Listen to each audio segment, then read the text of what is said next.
Thank you, sir. Appreciate it. Thank you very much. Craig Bierko, the man of the hour, the Hello. man with all the power. He's just too sweet to be sour. But you know what, Craig? I've always wanted to tell you this. You're Hmm. so money you don't even know it. Honestly, you're like a big bear, man.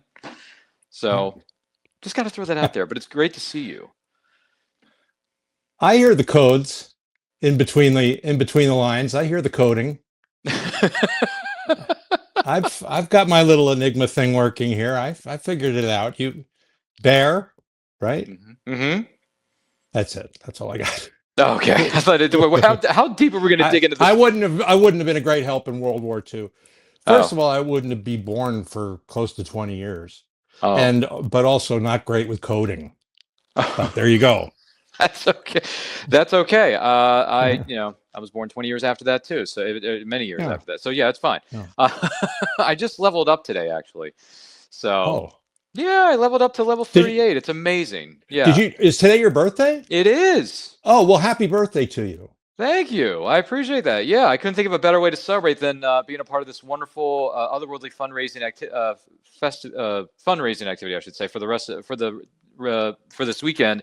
Because earlier I had the conversation with Sharon Taylor, who's been on numerous shows and projects over the years, and now I get to talk to the man of the hour, Craig Bierko. And you've been in so many different things that I remember you from. Some of the things I remember watching, growing up on, and obviously, you're one of these actors, at least from my standpoint, who is very good at not just comedic timing, but you also have a way of you're very good at to a certain extent. You're very good at playing the jerk in certain occasions. Not all of them, of course, but in certain occasions where the character calls for it. You're very good at playing a jerk. One of the things that comes to mind is Timothy in the Long Kiss Goodnight with the Queen of Diamonds, Dottie Henson herself, Gina Davis's. You played Timothy. So what was that experience like? It was fantastic. I mean, it really was fantastic. First of all, it was my first very big movie. So the experience that comes to mind immediately was I think I had been there all of 3 days.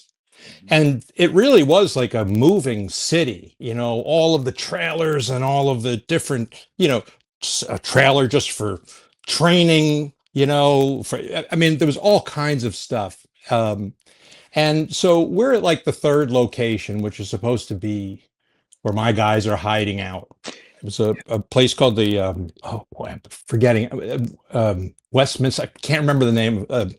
It'll come back to me. Mm-hmm. But I walked out of my trailer Mm-hmm. because I was getting ready to, and they said, you know what, learn the lines for the interior because we got a little bit of a problem. Oh. I thought I was going to have to just run past the house. That was my shot for the night. They were waiting for it to get dark. So I came out when it was dark. They go, learn the lines for the inside because I think we're going to rejigger. That happens all the time. And I go, why? And he goes, oh, well, and I'm sorry, it was the other way. We were going to shoot the interior. And he goes, Yeah. learn the stuff for the exterior, which was really mainly blocking, but there were a few things I needed to shout. And I go, why? And he goes, look, and the entire hotel, which was 100 years old, was engulfed in flames. And I went, that looks real. Yeah.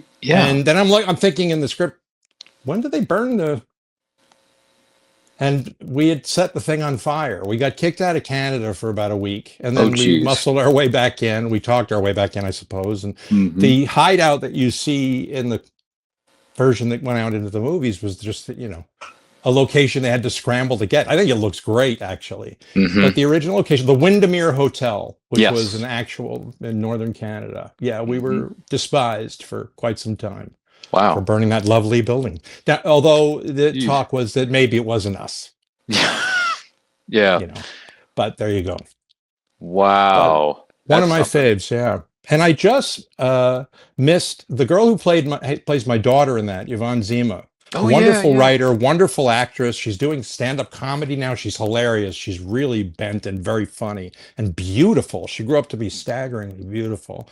And she was just in the city. I'm in New York City. So I just missed her. I hadn't seen her in years. But we talk all the time.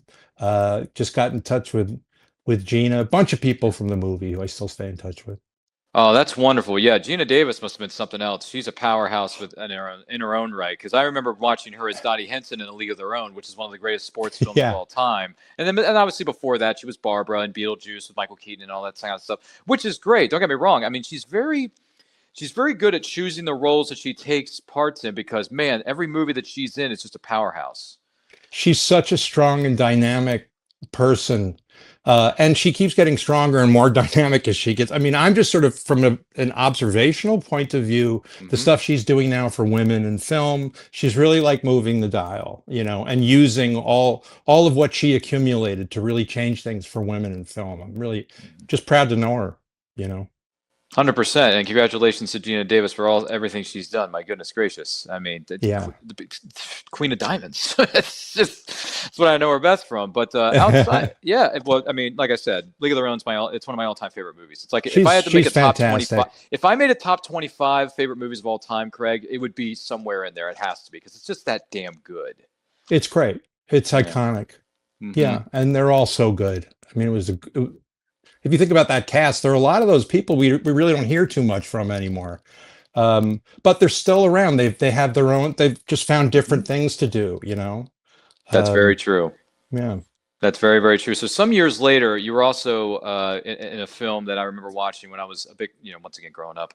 And the 2000s, there was a film called Dickie Roberts, Former Child Star. So you're working with David Spade, and you're playing the husband to Mary McCormick's character. You play George Finley. Once again, you kind of play a bit of a jerk in that one. You kind of neglect your kids. You kind of want to spend more time with Dickie and get the money out of him because he's paying the family to live there for this part that he's auditioning for within the context of the story.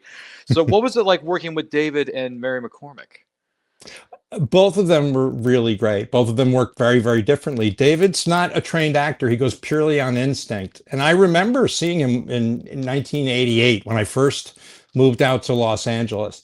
And he looked like his joke was, and he used it, was that he looked young, way too young. And I remember him coming onto stage and it was kind of shocking because he literally looked like he was 13. And his opening joke was something like, they let me go up early because my mom has to pick me up after my set or something like that. And I just think he's a superior comic. Like his point of view is very clear. He established it early on in his career. He just keeps developing it, very relaxed. I like comics who kind of work easy, like that's a term like they used to use for like Jack Benny, just guys who were really relaxed on stage. They're absolutely in control, but there is basically that attitude of, they're very sort of relaxed.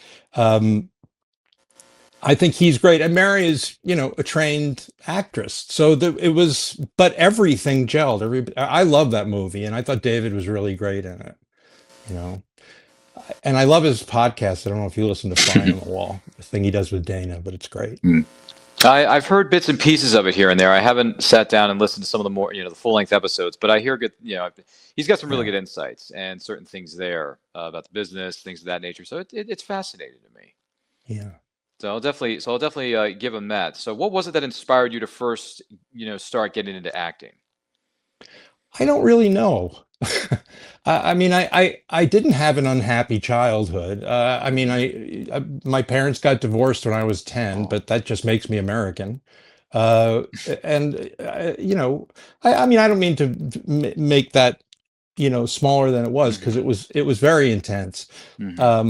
But I sort of watched my mother as a single mother emerge at a time when that really was only just beginning to happen.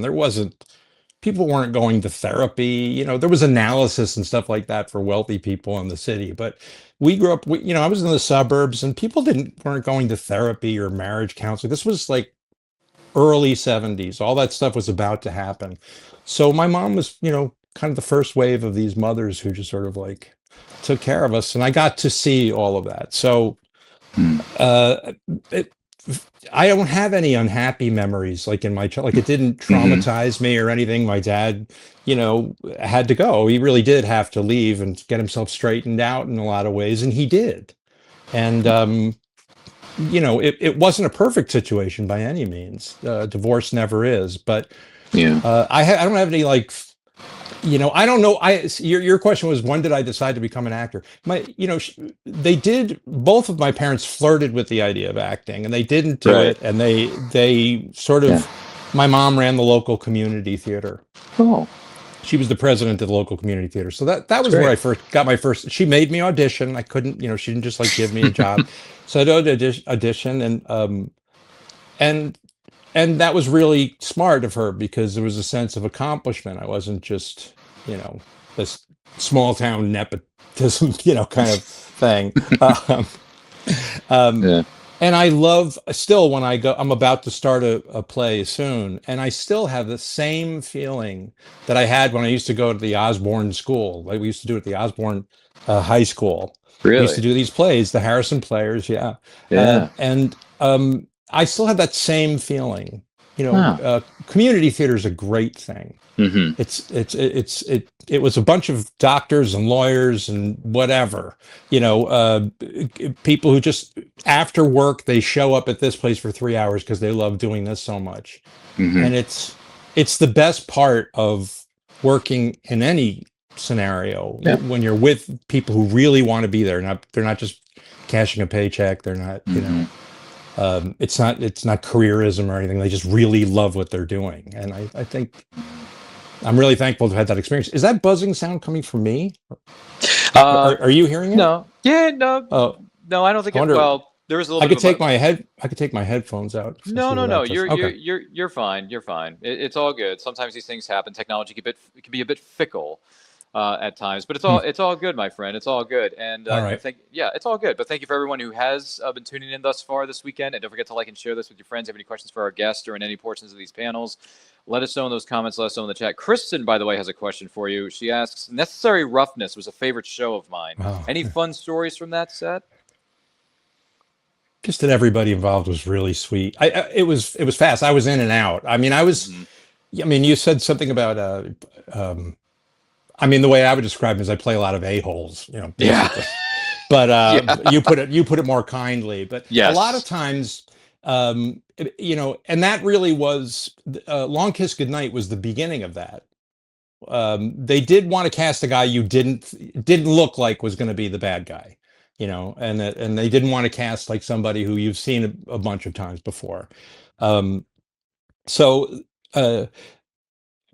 I remember Rennie Harlan, who directed it, saying, he goes, things are going to change for you a little bit after this movie.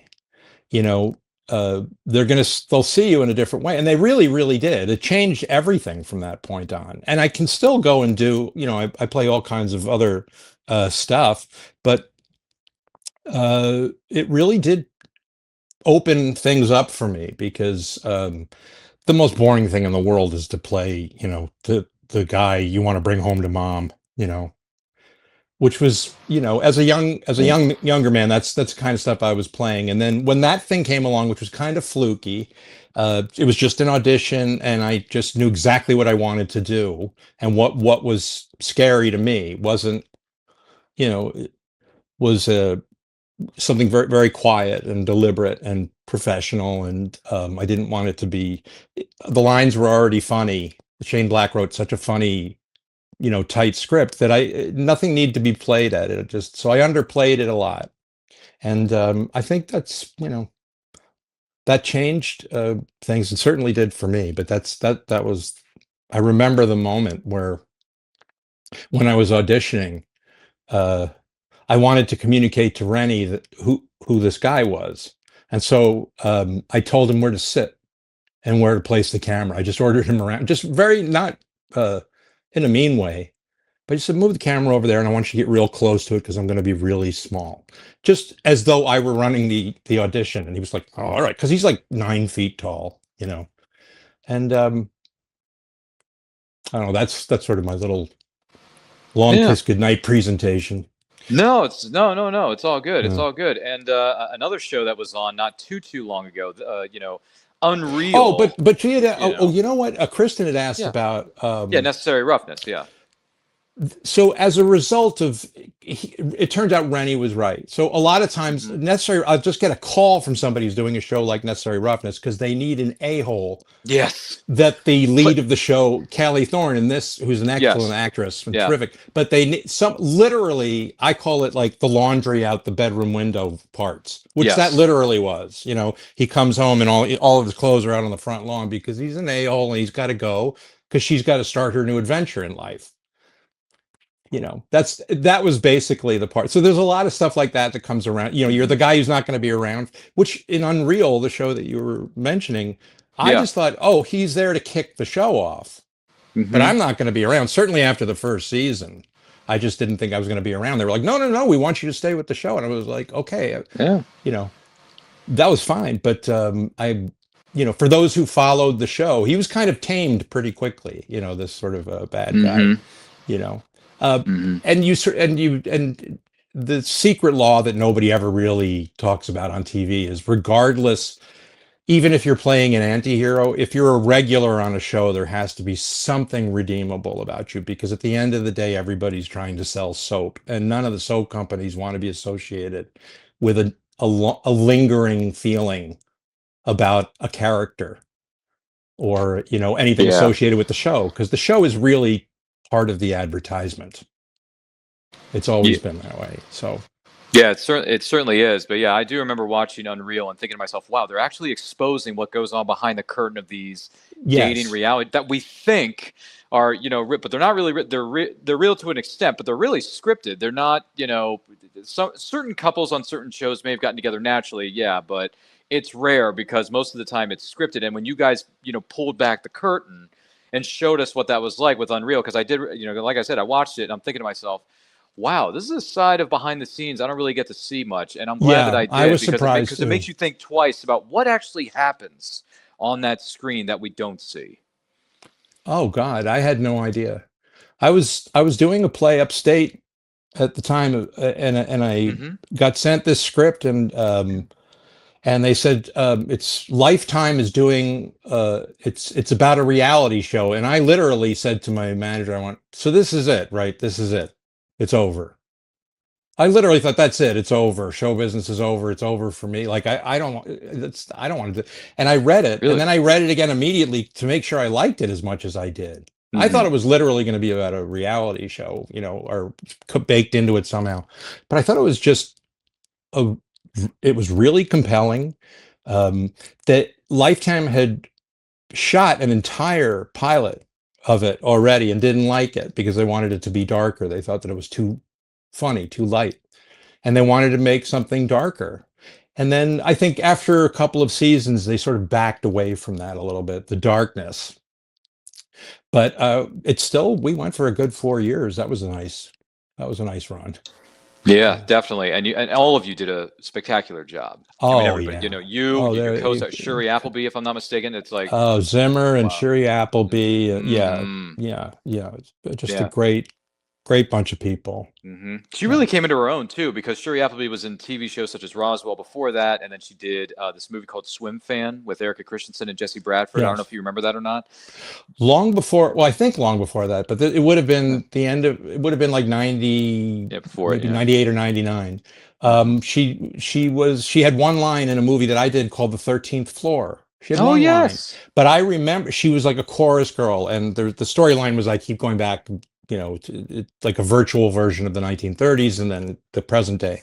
And back in the 30s version of Los Angeles, she played a chorus girl, in this dance club, who just gives me a clue, one line.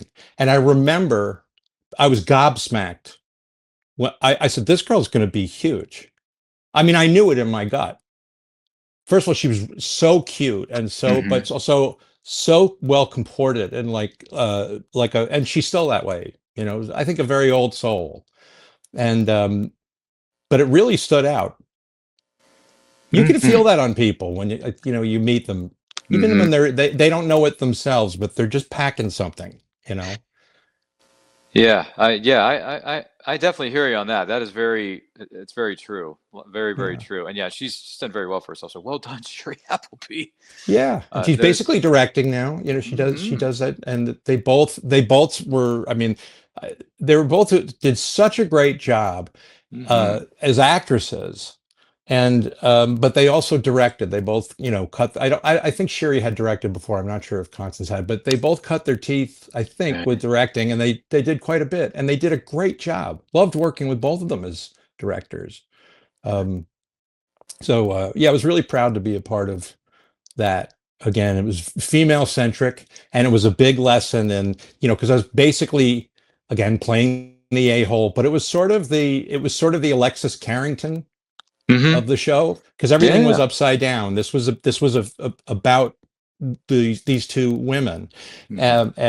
overcoming male dominance in Hollywood. That was basically it, and it was great because the show really reflected everything that was upside down about Hollywood. You know, you Mm. learned, like I learned, when you're a kind of the secondary part, you're the person who creates the complications so the hero can act heroically and reveal who they are, and the audience falls in love with them, and then everybody buys soap, right?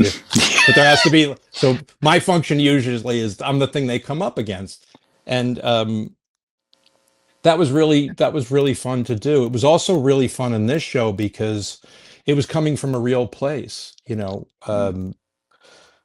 was Shapiro, who wrote the show, was you know she really worked on The Bachelor and found the whole thing kind of traumatizing. Mm. And you know, Sarah Gertrude Shapiro, who created the show, I kept calling her Hmm. Shapiro habitually, but No, they're like but dentists in Peekskill going, I did what? I did what? yeah, Yeah. yeah. Which part was this again? No, but I no, but I hear what you're saying though. Yeah, it's incredible stuff. There's no doubt about it. And then Kristen goes on to say something here in the chat for you. She says, "Your role in Girl from the North Country was a difficult one. What was the process preparing for that role? And did you take anything away from that role?" Oh, well, Connor McPherson, who's a wonderful playwright, Hmm. was, I think, approached by the Bob Dylan estate and said, if you want to do anything with Bob's music, if you wanted to use it and theatrically, like we love that. But and that was, I think they approached him, which is, um, and he chose. A lot of songs are deep cuts that even Dylan fans weren't aware of. There was a lot of stuff, I think, from his Christian era that just happened to fit the tone of the play. And why the play worked and how it worked is one of those beautiful mysteries to me. I wouldn't even try to explain it. I think Connor McPherson has a kind of quiet, very humble genius that doesn't need to explain itself. He puts what he puts up on stage, and I can't explain it. Um, the audience was breathless. I'd never heard a response like there was. We finished the play, and after this final moment, there was just, you could hear a pin drop, and it was usually about 5 seconds long, and then there would be applause and all the emotion would come out. But it was devastating and beautiful, um, and I couldn't even tell you what it was about. I don't even know that Connor would even try. The Hmm. only piece of, other than actual technical directions, go over here, stand here, that kind of thing. The only direction Connor gave me, I said, why do you want me to do this role? Again, not the nicest guy in the world, sort of a powerful industrialist who's sliding into bad times and may or may not have killed his son, whatever. Um, but um, I see.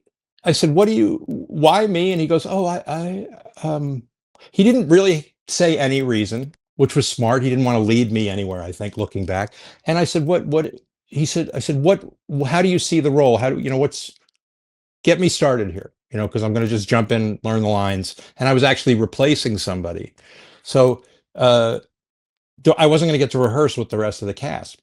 And, he said, just tell the truth. And that was it. That's all he said. And I really couldn't tell, because he never out and out, it's implied that he's done this very, very dark thing. But they never say for sure. And there are a lot of different versions of how it could have happened. And like a Bob Dylan song, you sort of listen to it, let it wash over you. He's probably singing about something very, very specific, but he needn't Right. tell you. Hmm. He's not going to tell you, and you needn't know, because he's given you enough information that you can connect to it emotionally, and the song will become something meaningful, hopefully to you. I think that's what all good poetry, all good art should do, that have it Hmm. speak to you personally on some level.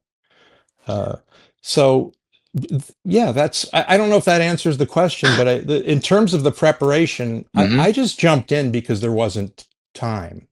And I was playing it in Mm-hmm. industrialist who'd recently lost everything and Mm-hmm. is in 1930s, just barren winter, uh, in the Midwest, and it's just dark, and and everybody's running, and everybody's got, it's just a house full of people with these very dark secrets all sort of colliding into each other and trying to survive.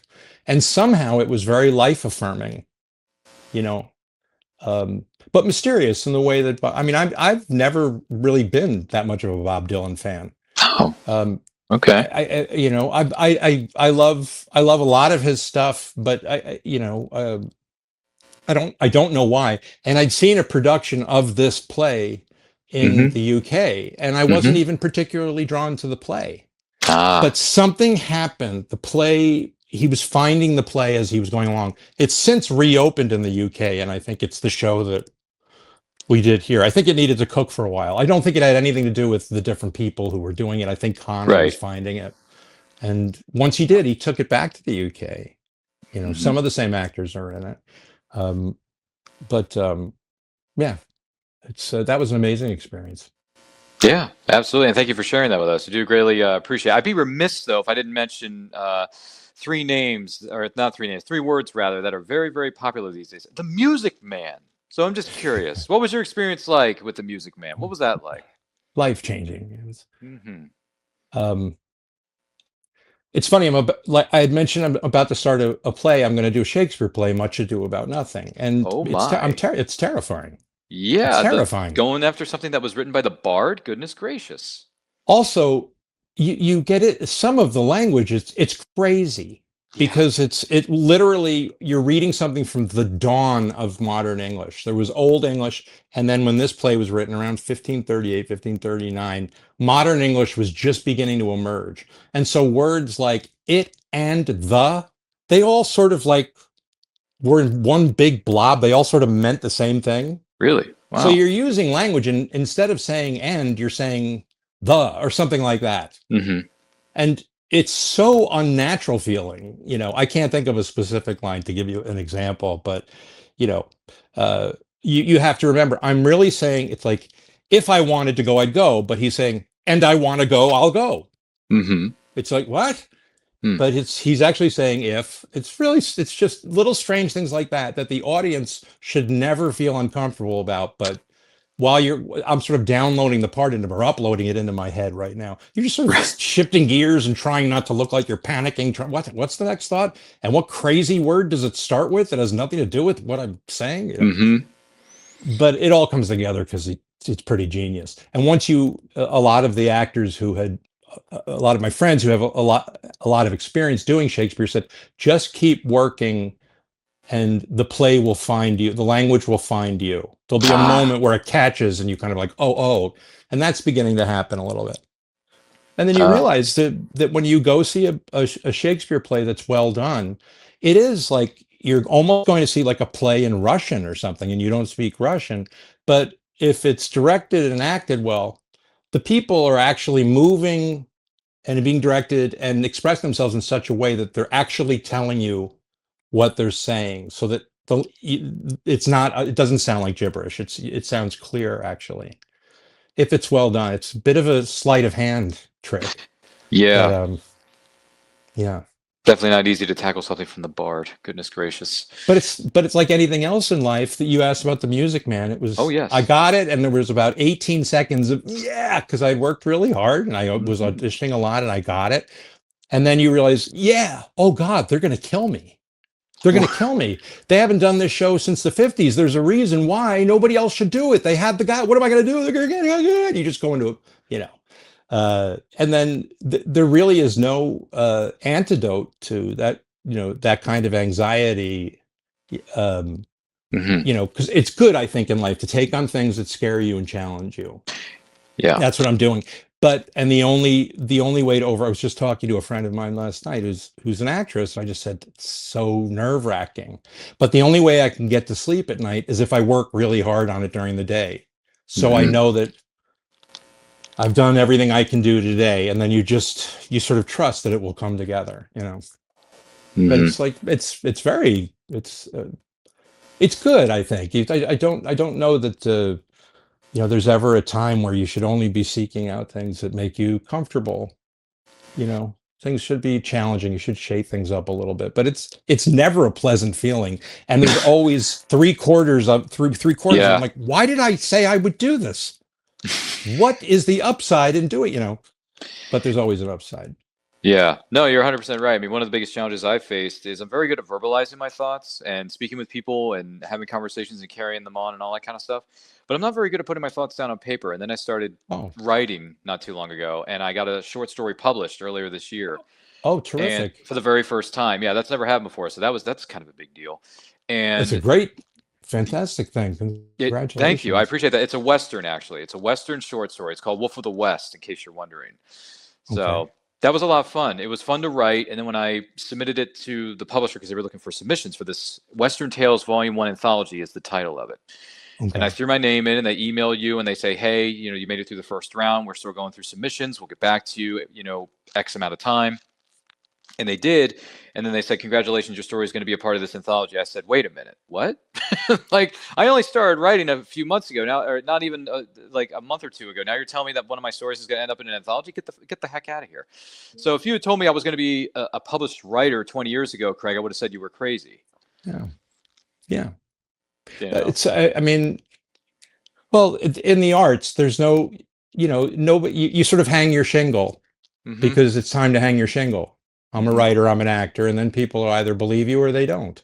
And it all comes down to, am I actually good enough to, there's a level of competition here, and I've got to rise above the clamor, which you have. So there's when these moments of self-doubt come, Mm-hmm.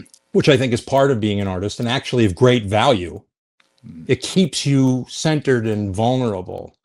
And I think I try to remind myself, if I'm going through something dark or difficult, all of this is gas in my tank for what I do. This kind of feeling isn't going to help a dentist much or a banker, but it's food for me. It's going to help me down the line.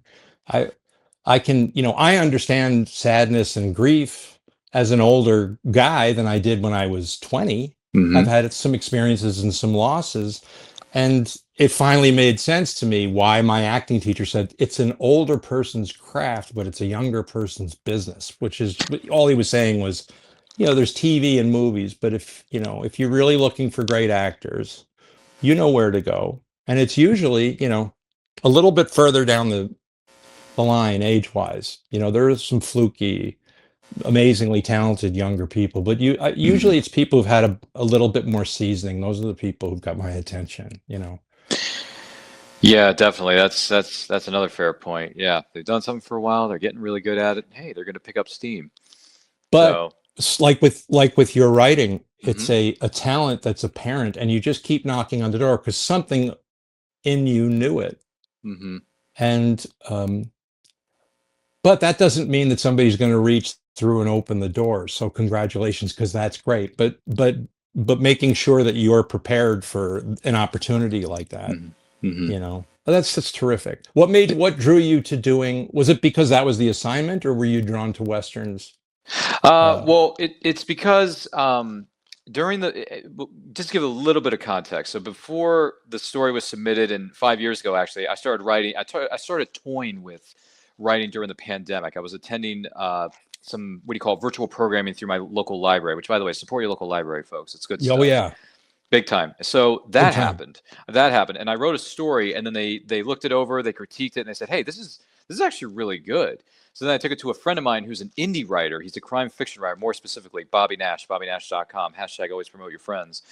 And he said, "Look, this is good, but I think you need to fix this up here and there." So he basically was kind of like an editor. He was like, "You need to fix this and that and the other." So I went through the motions, got it done. I said, "Okay, this is good. This is good. You got it down, but your story ends on a cliffhanger. You got to have something that provides closure, and you got to write a continuation of it. Basically, in no uncertain terms, you got to write a sequel because you can't leave it on you just can't." And I was like, doggone it, I backed myself into a corner. I hate this, but I'm glad that I finished it. And then I just stopped because I was still in college at the time, so I had to go back to school once COVID kind of started slowing down and people were going back to work. People were going back to school. I had to finish my college education and get my degree. And I did, but during that time, I joined a YouTube channel called Nerd Culture, and then that eventually became, I know, right? That eventually became And I Quote Channel, which is what I decided to rename it, because the crew I was working with at the time said, hey, we're going to move away from this. We're going to do something else. If you want to continue to do podcasting, you go ahead and do it. Here are the keys. Do what you will. And I said, great. I want to keep doing this because I was interviewing people when we were working together as a team, and I like interviewing people. I love it. So Yeah. that continued, that snowballed. And because I interviewed so many different indie writers before and after the pandemic, it was like, okay, we got something here. I know a lot of creative people. This is very, very good to me. So then I eventually joined a writer's Discord, Discord is a social media voice chatting and texting app on your phone. And I joined this app because of a men's adventure fiction podcast that I listened to and I heard on or saw on YouTube. And because I was listening to what these writers were saying, and it got my creative wheels turning again, and I started doing this about 4 or 5 months ago, which is when I joined the Discord, just to give you, to catch you up to speed. And because of that, I was like, hey, the music I'm listening to that this person just dropped in the Music for Adventure thread has got my wheels turning. I got an idea for a story. I'm going to write this down. And I just started writing and going, excuse me for saying this, ape shit. And I had a lot of fun with it. And sooner or later, those stories got finished. And then the publisher Veritas Entertainment, which is what my Western is published through, said, hey, we're looking for submissions. We're doing a Western anthology. I said, well, I like the Eastwood Westerns. I like The Quick and the Dead with Sharon Stone and Gene Hackman, R.I.P. Gene Hackman, by the way, and all these other films. So I wrote the first story I wrote 5 years ago prior to this was, in fact, a Western. So I already had experience in the genre. So I want to dip my toes back into the waters, and I did. And here we are today with Wolf of the West being a part of Western Tales Volume 1, which you can buy on ebook, paperback, or hardcover on Amazon. So yeah, my wheels are just turning now. So I got all these ideas for future stories, and now I'm just in the process of writing them and putting them on paper and just making sure I don't forget what the idea is. If it's about a character or what do you call it? A conflict, right? A conflict. Yeah. And all that kind of. I just have this notebook off to the side here in my studio where I just write stuff down if I have an idea for something, so I don't forget about it. And then I just, when I'm ready to sit down and start typing away at the laptop, respectively, that's when I go to town. It's funny. A lot of writers, there are people who talk about writing. They talk about sitting down to write. And a lot of writers have said, I never sit down. I mean, I do most of my writing, like I'll go out and I'll walk, and I sit down when I actually have to put something on paper. But a great deal of them said they don't sit there like and just go, oh, there's something about getting up and walking around. It literally, you start accessing a different part of your brain. And maybe the part of your brain that comes up with stories when you're just sort of like, you're walking down the street or you're talking to somebody or you're at Starbucks or something, and something occurs to you because you're in a relaxed flow state and you're not, okay, what am I going to do? What's going to make money? Yeah, it's very true. Yeah. You sound like an artist. Thank you. Yeah. Well, this podcast that I do now, And I Quote on And I Quote channel, just giving one a free plug. It's where I just interview indie creators from all over the world. I do it every weekend, and I do other shows too, where I talk about movies, I talk about television series, I talk about. I have a show called The Writer Showcase where I have a group of writers that come together for a roundtable discussion. I just ask them questions about the writing process and things that, because you never know because you can learn. There's so many different things you can learn from the community of writers, and we all help each other. We build each other up and not tear each other down. That's something we like to keep in mind as we go along in this journey called life. But yeah, it's been very, very good to me. Discord, very, very good to me. So I'm living the dream. And not only that, I got a bookshelf behind me full of wonderful books by great writers, and I'm continuing to read and study and just absorb as much as I can and enjoy it, because all we got to do, folks, is take a look. It's in a book. Yep. Yeah, people aren't reading very much anymore. I know. And this it kind of reminds me of this line from a little indie film called Goldeneye. That's the trouble with the world today. No one takes the time to do a serious interrogation anymore. It's a lost art. Sorry, that's Pierce Brosnan talking here. All right, I grew up watching Pierce. Pierce is my guy. So, but I mean, I respect Sean. I respect some of the other iterations of Bond. We've had them all before. We've heard them all before. But it's just one of those things. And T. Hawkins is here with us here in this chat, and he asks, what's your favorite time of day to work on your lines, Craig? Good question. I don't. Well, right now I'm basically sitting here all day. This is my break. But where is it? Oh, my script is way over there. But I like usually the morning. I like to take a first look, but this is different. I'm sort of like this is Shakespeare is different because I really feel like I'm like I don't speak the language and I'm trying to memorize French. That's It's a what it lot. feels. It's a little bit like that. And then, like I said before, and these other actors had told me, you just keep doing it, and it will. There'll be a day when it kicks in, but just keep, and it will keep being a challenge. But I called a friend of mine, David Pressman, an actor, Oh a yes. really funny guy. Hmm. His father is this another actor named Lawrence Pressman, who was Oh. was from Doogie Howser. You might remember him from Oh Doogie my Howser, but a very gosh. recognizable face. I think he's like 86, 87. And Ooh. I called him Hmm. because he's done a lot of stuff, and I knew through David that he just has done a lot of Shakespeare, loves Shakespeare. So I just called him for some advice, and we had a nice long talk. And he told me that I think he was in his 80s. It was a few years ago, but this is someone who just loves Shakespeare, grew up on him, and reads him for pleasure, really, but wanted to play Lear. He felt like, okay, I'm actually that age, and it's sort of the ultimate challenge for an actor, that role in that age. But a lot of times they'll have somebody younger play it because it's so physically demanding. But they asked him to play, I can't remember what company it was, but they asked Hmm. him to play King Lear, and he said, yes, Oh I want my. 6 months. I want 6 months to learn it. Hmm. And he took 6 months and he learned that whole damn thing. I have another friend who did the same thing and isn't even attached to a production. Really? A wonderful actor named J.O. Sanders. I hope I'm Oh allowed to yeah. say this. He's a terrific actor, and he was in A Girl from the North Country. Hmm. But he's been in so many things. He's a wonderful Shakespearean actor. And he memorized all of Lear just because he wants to play the role. And he's just so that What? when it comes around, he's ready, which I think is phenomenal. That's sort of like it's the kind of mindset you have to have, I think. Like we said earlier, you hang your shingle that says writer or actor. It's not like dentist where you actually have to get a degree and you pass or you fail. Like you Oh don't yeah. have to have gone to theater school or writer's school. Right. You can just hang the shingle. And I love that. I mean, what Jay did, memorizing that show, is no less impressive to me than you just saying, "Oh, they're looking for westerns. I'll write a western." Like maybe it hadn't occurred to you, but it was like, I love that kind of, like, they want bologna sandwiches. I'll go buy bologna. Yeah. I'll make some bologna sandwiches, which is not to say, I'll just do whatever anybody wants, but that appealed Right. to you. It's like, it's Western. I like and so Hmm. you find the Western in you. Hmm. And he's like, I'm not going to wait for them to do a production of Lear. I'm going to get it ready and call it to me. There's a lot of energy in that, I think. It's an amazing thing. Yeah, it sure is. It sure is. Yeah, and like I Yeah. said before, and one of the other things that inspired me to do the writing was I have been watching westerns, so I was familiar with the genre. I'm Yeah. familiar with some of the characters. What do you call them? The personalities, the character tropes, whatever it may be. So I grew up, I watched the the Dollars trilogy, Quick and the Dead, Hell on Wheels, the television series, Longmire was a Oh, television yeah. series, Justified with Timothy Oliphant.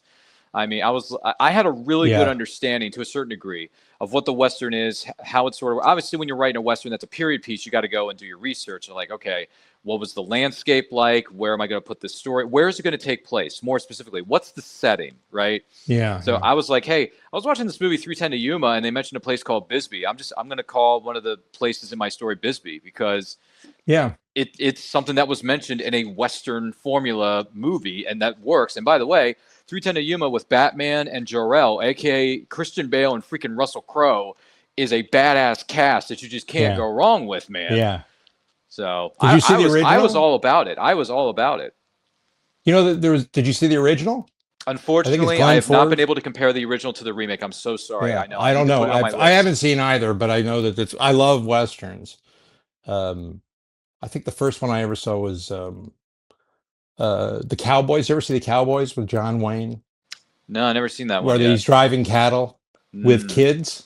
Oh, no kidding. Because it's great. Yeah, Never seen it. it's terrific. Oh, I recommend that. That's just a great western. One of the great last westerns, and an Hmm. Elmer Bernstein score. Oh Like yeah. dun dun dun dun dun dun dun dun dun dun dun. Yeah, it was Yeah. just great. Yeah, Oh, okay. I have to add that to my yeah, watch list, ladies and gentlemen, because Lord yeah. knows that thing is getting 6, 7, 8 miles deep. It's like my TBR bookshelf over here on my right hand side of my studio. It is, or left actually, but it's it's a lot of That's a TBR, classic. Craig. it's a lot of TBR, but I plan on reading as much of all of it, you know, and I'm going to add a few more to what is known as the bookshelf. Plus, I need to get myself some bookends to make sure these things don't fall apart. So, and keep Yeah, things that's a good straight. idea. Yeah. Yeah, keep things straight and narrow, you know, straight up and straight and narrow. So that always works. And speaking of the music with Music Man and all the other productions you've been a part of, outside of the things that you have taken part in, what are some of your favorite bands or favorite songs that you like to listen to outside of the things that you have done? Oh, well, I would. You'll never catch me sitting in here listening to anything I've done. Uh, but oh, standard stuff. Like I'm a huge Beatles fan. There you I love go. the Beatles. I grew up on the Beatles, Hmm. and sort of famous among my friends, at least, for an unapologetic lifelong Monkees devotee. Oh, Like, wow. could tell you everything you need to know about them, and actually decided, oh, I was doing a musical and thought, just invite. Like, I read something like Peter Tork wasn't doing it, had a health issue.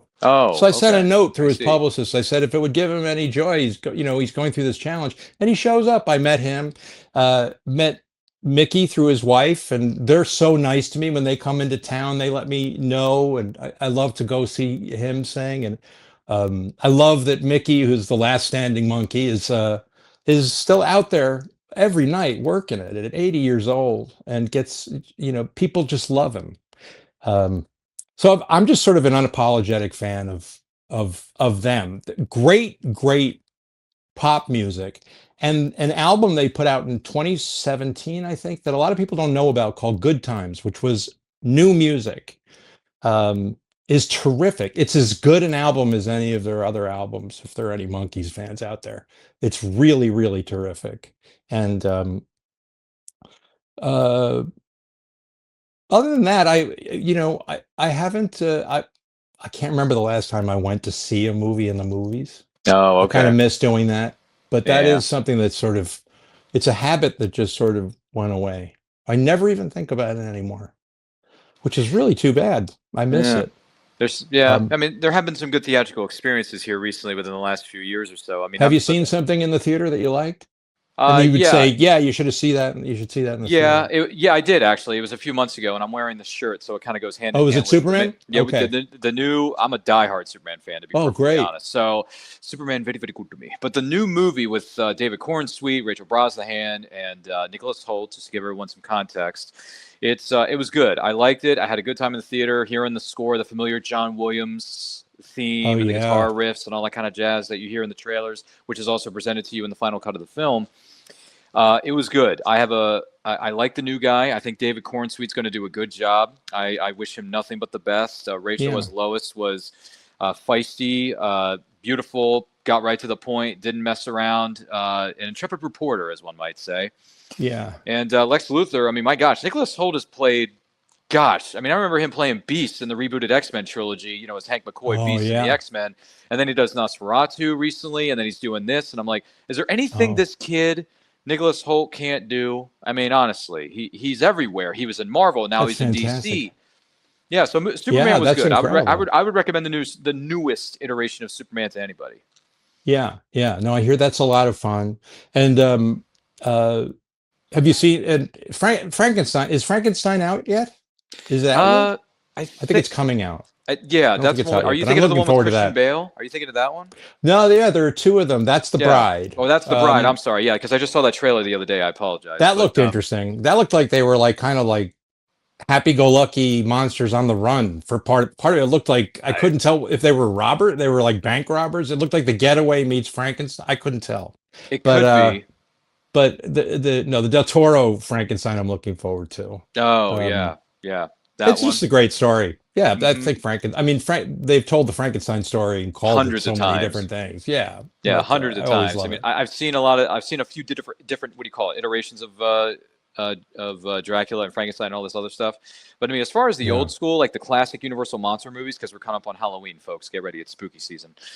My favorite of the originals, just of the originals, the black and whites, was actually Creature from the Black Lagoon. Oh yeah, it's a great movie, isn't it? I'm a big fan of that movie. You know, Yeah. I mean that one was great. Lon Chaney Jr.'s The Wolfman is iconic, right? I mean, Yeah. that's solid. Gilbert Gottfried was obsessed with Lon Chaney Jr. Really, I didn't know that Obsessed with about him. him. Oh yeah. Yeah. I He mean, I just knew like him because I knew him as Iago from Aladdin, and right. he did an episode of Hollywood Squares where he says "You fool," it's this, which is hilarious. Yeah. But he was sort of like, yeah, he loved, real fringe entertainment and stuff like that. The weirder, the better. The more obscure, the better. But Really? genuinely had Hmm. a real affection for Lon Chaney Jr., who I think was a kind of remarkable actor, and a kind of ahead of his time. Yeah, yeah. Yeah. Great legends, ladies and gentlemen. Yeah. Legends is the Yeah. key word here. By the way, Kristen mentions that a friend of ours has a Monkeys internet radio show. What's it called? Yeah, yeah. What is it called, Kristen? Let us know Because, in the comments of the chat here in the studio. yeah, I'm they're, curious. What's the name of this Monkeys? What is it? Internet radio is show it, that you got? I wonder if it's the one. That's a good question. Yeah. I'm not Okay. really sure. Sorry, it's not coming to me. But No, no, Kristen, no, no. if you want to let us, That's great. if you want to give the I know deets, there are a bunch of shows. There are a Hmm. couple of shows, and there was one. I think it was. Oh, it's called I Monkey can't remember the Mania name of with it. Doe. Monkey Mania with Doe. Oh, okay, that's That's a new it. one. Yeah. I don't know. Hmm. I haven't heard of it, but okay, Hmm. You might great. want to look The that more, one the up, better. Craig. The Yeah. more, the better. Hey, the Yeah. more, the better. Monkey Yeah, Mania, hosted by Doe there. So, yeah, yeah. that's interesting. Yeah, because we just watched a movie a few nights ago. It turned 35. The Tom Cruise movie Days of Thunder. It turned 35 this year. So one of the Oh songs that's wow. featured. I know, right? I'm dating myself. But it's all right, Craig. You're only 25. Don't worry about it. So we're all young here, folks. That's right. But the song that was featured in that movie was "Give Me Some Lovin'" by Spencer Davis Group, and I thought that song was great. Oh, that's a great tune. I love Spencer Davis Group. Have you listened to Oh some of yeah. their Well, that's that. The pieces? Hammond is that the Hammond organ. I think it's. I think that's Yeah. the Hammond. That just sounds like a semi truck engine. Just like that's great. I love that sound. Jeez. When Stevie Winwood Mm-hmm. and a great old group that very few people have heard of called the Peddlers. Oh, Peddlers. Okay. And there's a guy who plays. I think that's what it is. Is it the Hammond organ that has that double the two? Mm-hmm. I'm not a pianist, so I don't know, but I think it's the Might be. Hammond organ. But just that real powerful kind of, And the Peddlers, if you like that kind of sound, it's like groovy, late 60s, but it's got meat on it, like, real powerful, early 70s. That's Great interesting. music. Yeah. Wow, that's interesting. Yeah, because I grew up. I mean, maybe not so much on that, respectively, but my parents they introduced me to the Genesis, the Phil Collins, the Doobie Brothers, the Aerosmiths, Yeah. the AC/DCs, Oh, the yeah. Bon Jovis of the world. There was Rolling Stones, a little bit here and there. Spencer Davis Group, I heard, like I said before, in the Tom Cruise movie. It's funny. A lot of my exposures to certain songs were featured in movies, so I got to thank the Yeah. soundtracks for this. And let's not Yeah. forget about the '80s and how iconic their soundtracks were. So, I mean, Yeah, man. the 80s was weird. I don't have the same, I mean, because I was going through my teens and 20s, but Mhm. I have affection for it, but style-wise, I don't know what the hell we were doing. I look back at pictures of myself in the 80s with the blazers, with the Yeah, you sleeves had rolled up this. and the mullet hair and Yeah. I don't know what the hell was going on, but it was like, well, it can't get any worse than the 70s. Yeah, give us a minute. We'll make it worse. And then I think we kind of and then everything became retro. We were just trying to find our way back. Mm-hmm. So everything was like sort of echoing other eras, the 50s and 60s and the 70s. Yeah. And now it's what's really weird is it's going to start echoing times that I don't have nostalgia for because it literally feels like they just like, what's it going to be like when they're like, oh, that's so 1998 what you're wearing? Like, I wouldn't know what the hell that is. What's that going to be? An Air Jordan dress? Yeah. Anyway, a suit made out of Air Jordan shoes. I have no idea, but That's interesting. yeah. Yeah, I remember the night. Yeah, I was there. '90s was nice. I mean, '90s was when I watched all my favorite television series and certain movies, like I mentioned before, with Pierce Brosnan's iteration of James Bond and Die Hard with a Yeah. Vengeance. And I think it's right. You love the first. That was your first Bond, right? Yeah, well, that was the first Bond movie I ever saw. Even though my late father, Dad, I miss you and I love you. He watched Goldfinger a lot, the Sean Connery movie, and he would always try to get me to watch it with him when I was a little boy, when I was growing up at the time in suburbia, and he didn't. I just didn't really care. I didn't care, But then a little bit of time later, we went to a magical world. It's called a movie theater, folks. And we went into the movie theater. We saw this film called Goldeneye, and it was Pierce Brosnan, the cast and crew, whatever. Okay. And when I saw that movie in 1995, the movie turns 30 this year, ladies and gentlemen. We're doing a watch along of it in November, or no, actually December on our YouTube channel, and I quote channel. Boom, there you go.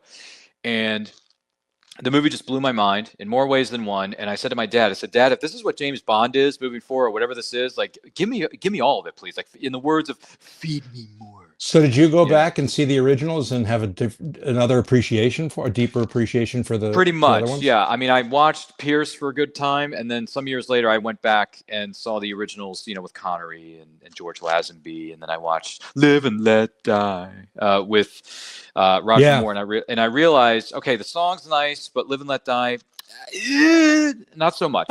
But then I watched Timothy Dalton's iteration with The Living Daylights and License to Kill, and I thought, ooh, this is different. I like it. He wanted to go. They wanted him to do the next one. Yeah. What Daniel Craig eventually ended up doing. And I also thought really cool because you rarely hear about the actors who make very difficult calls that could certainly affect the arc of their career one way or the other. But they wanted him to play Bond. I think when Pierce Brosnan did it. Was he after or before Pierce Brosnan? Well, Timothy was right before Pierce. Okay, so it was after Roger Moore, right? Yes. So after Roger Moore, it was Timothy. They wanted. Okay, I think they wanted him to do it earlier. Yeah, they did. Timothy was. Was he going to do Live and Let Die or something? Yeah. Yeah. And he just said he was too young. He was too young. He didn't want to do it. Which, by the way, and I understand why, and I'll go and I'll have a good time because it's a movie. But I always thought, like when I look at Superman, I'm like, why did they keep doing this? Superman should be 40. Oh, I don't know why. Now I don't know why, but I always thought he's kind of a dad figure, and it might have been because it's who is your Superman or your Bond or whatever the legacy character is of origin. Mine was actually the Superman TV show and also the comics of Superman. And I was never really that into the but my image of that was, oh, that's Superman. And he looked just like my dad. That was the guy on the TV show looks like my dad. Oh, George Reeves. With the hair, George Reeves. Yeah. And George a thick neck. There was just something, a thick wrist, thick neck, and just like a dad. No kidding. It was like almost like a young dad. And that's the way, and it's actually the way Alex Ross draws him. I think is closer to what Superman is. I don't know if you're familiar with his artwork. Fantastic artist, really, really superior artist.